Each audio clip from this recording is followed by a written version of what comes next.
Well, if you or maybe your children are looking to buy your first home, or simply maybe you're in the market for a new home, you may have heard about the federal government's recent move to introduce 30-year mortgages for qualifying first-time home buyers and buyers of new builds. Nicole Ewing is Director of Tax and Estate Planning at TD Wealth. She joins me now to talk about how these new mortgage rules could factor into you or your family's home buying plans. How are you? Excellent, thank you. Good. Okay, so if you're looking to buy your first home, or maybe working with someone like your kids who are, what do these new rules mean? So the current rule around amortization is 25 years. So adding an additional 5 years to that amortization period essentially reduces the mortgage payments that would otherwise be payable, which then goes into factoring the ratios for the stress tests about whether to qualify for those mortgages. And it also, what we're doing in addition to the extending the amortization period, is also changing the rules around the limit for insured mortgages. So increasing that limit from 1 million to 1.5 million. That's relevant because that determines what type of a down payment you need to come up with. So now we have between the 1 million and 1.5 million where you don't need to have that 20% down, because you're able to access the insured mortgages. Yep, makes it all more accessible for people who are getting into this for the first time, which is great. How do people incorporate the goal of buying a home? And again, I'm thinking about parents helping kids. How do they incorporate that into their overall financial plan while taking the new rules into consideration? And you do really need to incorporate it into the overall plan, because we have competing goals. We have short-term goals and long-term goals. We may have retirement plans that we're thinking about as well, education savings plans for children or grandchildren. And so there's a lot of competing challenges. And so when we reflect on how much we need to save and for what, and to do that in a strategic way. So we want to look at the types of accounts we might be utilizing for that.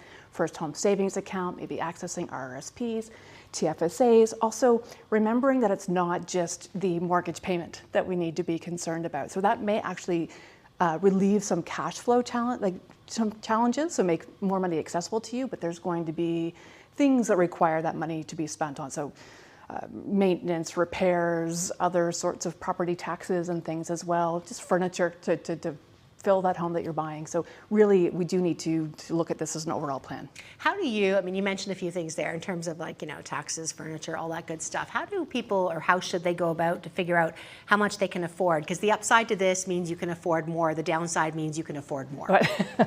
So there's calculators and things online, but I would caution against relying too heavily on those without really knowing what assumptions are built in, because that's the key.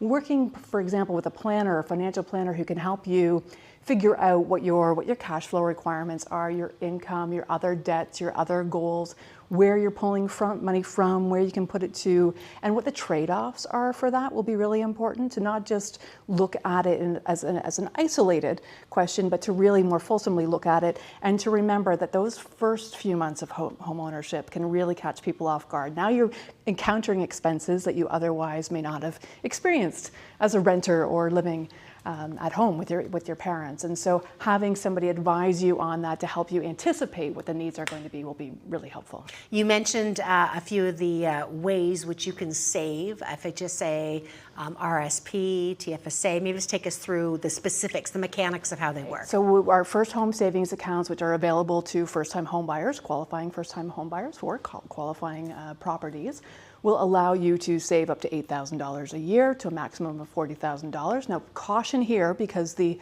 carry forward room is different with an FHSA than it is for a TFSA or RRSP. You're only able to carry forward $8,000. So make sure that you're aware of how that works. You can also access up to $60,000 from your RRSP, so you can make a qualifying withdrawal for a qualifying property. You'll need to pay that back over the next 15 years, but you're not losing your contribution room if you're accessing it in that way. And then, of course, we have tax-free savings accounts. So your TFSA, which can be used towards a home, but it can also be used towards all of those other things that you need and you might want to be spending money on.